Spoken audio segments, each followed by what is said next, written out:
Hello. Let's talk about Final Fantasy some more.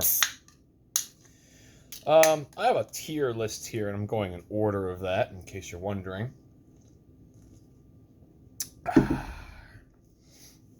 Final Fantasy II.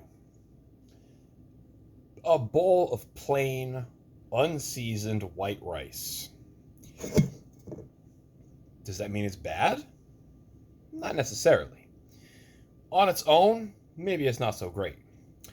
But a bowl of plain white rice, that's what you put your char siu on top of. That's what you put your eel steak on top of. That's what you put your bulgogi chicken and beef on top of, you know? Final Fantasy II is actually where most of the whole rest of the series' like thematic elements all came from Final Fantasy II, actually. The whole Star Wars thing, the whole Rebel versus the Empire concept that most Final Fantasy stories tend to follow to some capacity. It all started in Final Fantasy II. So, you gotta give it credit for that. Final Fantasy I, which I'll get into later, is responsible for a lot of mechanical thematic elements, but Final Fantasy II is where a lot of the flavors of the storytelling and the world building really originated from. So it does get credit for that. Also, Final Fantasy II has Richard in it, the Dragon Knight. That's what he was called, not Dragoon, but Dragon Knight. Kind of interesting, in my opinion. If you look at Final Fantasy XI, the story of how you unlock Dragoon in there by going to get the Wyvern egg and hatching it, that actually comes from the story of Richard from Final Fantasy II. It's a huge, huge callback to the ancient heyday of where Dragoon truly began. And I think that's pretty tight. Another really awesome thing that began in Final Fantasy II and got kicked up a notch in Final Fantasy Adventure, Seiken Densetsu, the first Mana game on the Game Boy, is that Final Fantasy II is where the Blood Sword first made its appearance in the series' history. The Blood Sword is just overpowered and broken, dude. Oh, I hit the enemy for 2,000 damage. Oh, I recovered 2,000 hit points.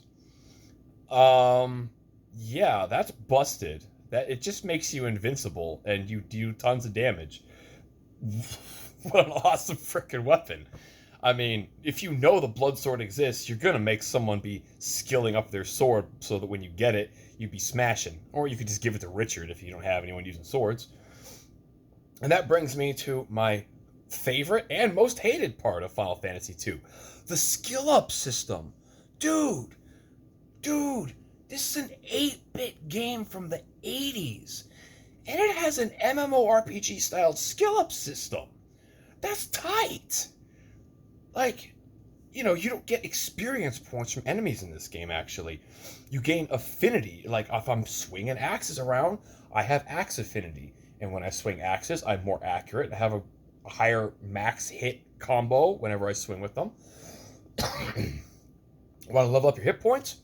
Gotta take damage. That increases your defensive stats is by taking damage. It's actually pretty neat. But if you're playing it casually, you may feel like the game demands a little too much out of you to skill up so that you can get through the dungeons to beat the bosses. Well, here's the thing about the game that I have a problem with. You don't need to level up anything other than most basic rudimentary stats because the bosses actually aren't that hard. You're expected to have lost a ton of resources before you get to the boss. You want to know how you don't lose resources before you get to the boss? You skill up the exit spell. The white magic spell that just teleports you out of a dungeon. Guess what? You can cast that on the enemies in this game. You want to know what happens when you cast exit on an enemy in battle? It deletes them. It's an instant death spell. And you get it pretty early, and you can level it up. Oh, look! I don't want to fight this random battle. Cast exit on all the enemies. See ya! And you're not missing out on any experience points, because again, this game doesn't have experience points. So, it's got problems, but for having that system in a game that old, that's just pretty sweet, and I think it's really cool. But nonetheless, as a whole, there's not really that much about it that's really worth your time. you could just watch a Let's Play of it and understand every functional aspect that it brought to the franchise without touching it yourself. So, there's that. Final Fantasy X. Yeah, that's down here too. I don't care about Final Fantasy X. We're not in the realm of Final Fantasy games that I dislike or hate, but I certainly just don't care about Final Fantasy X. In point of fact, for the longest time, I thought I was a sociopath because of that game. Everyone's talking about, oh, the ending's so sad. I can't believe this thing happened. I can't believe the thing that the game told me was going to happen 2/3 of the way through happened. You already knew what's going to happen. The game freaking tells you the ending 2/3 of the way into the game. I was already emotionally prepared for it. Like, did you forget? Did y'all have Alzheimer's or something? Did you forget that the game told you what the ending was going to be before it happened? Like, no effect. I'm sorry. Frickin' Titus and Yuna going for a swim in the forest. Everyone talks about how, oh, that's so romantic. It's like, yeah, getting a bunch of leeches and probably, a bunch of other diseases because you're swimming in a forested body of water that has no chlorine in it, that has absolutely nothing cleansing it or at all. That's so romantic. Hey, honey, how's the chlamydia treating you? Oh my gosh, that's so romantic, let me tell you. No, it's not. It just makes me feel gross. I don't care about that scene at all. In point of fact, I guess the problem is that I just don't really care about most characters from Final Fantasy X. Like, I'm going to get hate for this, but I have to say it. I don't care about Auron. As a character in battle, of course you use Auron. He's like the best character in battle. Of course you're going to use him. But he's just Mr. Mysterioso, drip-feeding you plot points when he feels like it, when it's convenient for him. There's no reason he couldn't have explained half of this from the get-go. He chose not to. I guess Auron likes Dragon Quest or something, and he just wanted to prolong the story a little bit. I don't know. Auron's voice actor, top tier. One of the sexiest voice actors of all time. Auron's character design, he looks awesome. I'm not going to talk crap about that. But his place in the story, he just irritates the hell out of me. He's freaking obnoxious. Are you kidding me? Riku? I don't even know why she's in that game. She feels like an afterthought. Lulu? Oh my gosh, lady. Like, you're literally not even wearing... You're just wearing belts. Put some freaking clothes on. I feel uncomfortable looking at her. I feel like she's been forced into servitude and she's a slave or something. It's just, I don't like looking at her.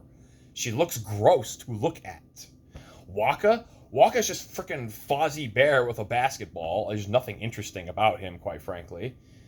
It's like, the only character in that game who's actually cool is Kimahri. Because, like I just told my buddy, everyone else being Yuna's guardian, it's just a masturbatory celebrity fantasy. Oh, look, I'm important. I'm hanging out with the summoner. I protect the summoner. Who else wants my autograph? Because I am so important because I'm one of the guardians of the summoner. That's all everyone else is doing. Kimahri, Ronso, lost his horn, exiled from his tribe.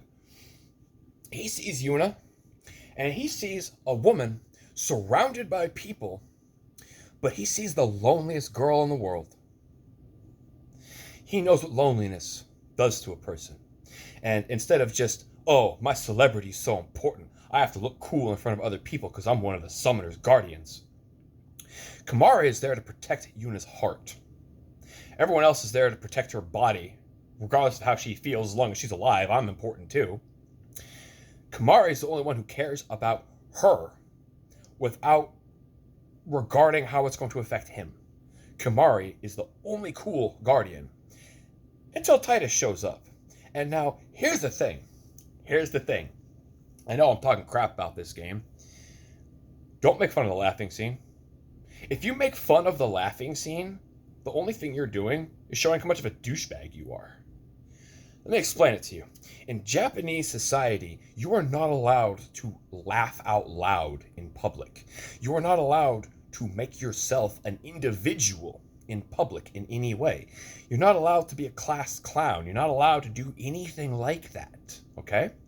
So, what does Titus do? He's like, hey, Yuna, guess what? Come over here and just laugh to your heart's content. Just get it out of your system. Just laugh in life's freaking face. No matter how humiliating or embarrassing or awkward you feel, just do it. And I'm sure most people were content to look at that scene at a surface level, make fun of it, and continue on.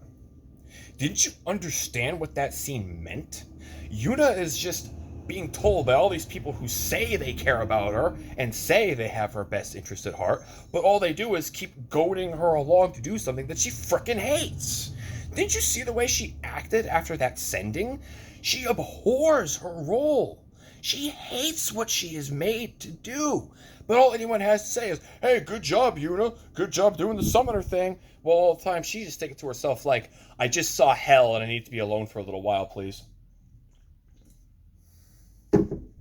And she feels so trapped by her heritage, by society, by the people around her that say they care about her, gaslighting her into doing things that she hates.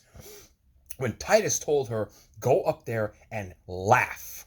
Go against what society has told you you have to do and choose your own life's course. Your life belongs to you. You're the one who decides what you do, no one else. And if you didn't understand that from that scene, then shame on you. Shame on you. You should have. That's what I got for right now. We'll hit you up again with another video in another hour or so. Thanks for listening. Appreciate your time, and God bless. I'm out.